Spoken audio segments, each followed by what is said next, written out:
দেখতে পাচ্ছেন গাইজ দূরে একেবারেই কোনো কিছু দেখা যায় না, কারণ এখন বাজে সকাল ৮টা, তারপরে হচ্ছে কতটা কুয়াশা কুয়াশা রয়েছে। সূর্যের তো দেখা নেই। আমার মাথার উপর সূর্য থাকার কথা ছিল, বাট সূর্য নেই এখন। তো গাইজ হচ্ছে ২০২৩ সাল আমার জীবনে ছিল মানে খুবই হচ্ছে খারাপ একটা সময়।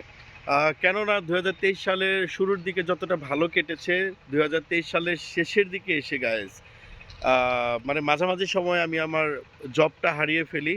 আর একটা কথা কি জানেন? আমরা তো মধ্যবিত্ত ফ্যামিলির ছেলে। আমাদের ইনকাম সোর্স হচ্ছে যেটাই থাকুক সেটা যদি হারিয়ে যায়, তাহলে আমরা মধ্যবিত্ত ছেলে বা মেয়ে যারা আছি, আমরা বুঝি যে আসলে সংসারে কতটুকু কষ্ট করতে হয়।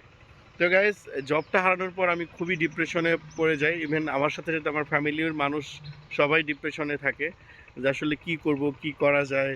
আর একটা মাস এরকম চিন্তা করে করেই গেছে। তো যাই হোক, আমিও সবসময় চিন্তা করতাম যে আল্লাহ যেটা করে সেটা ভালোর জন্যই করে। আর আল্লাহ হচ্ছে রিজিকের মালিক। অবশ্যই আল্লাহ তাআলা আমার রিজিক হচ্ছে কোথাও না কোথাও নির্ণয় করে রেখেছেন।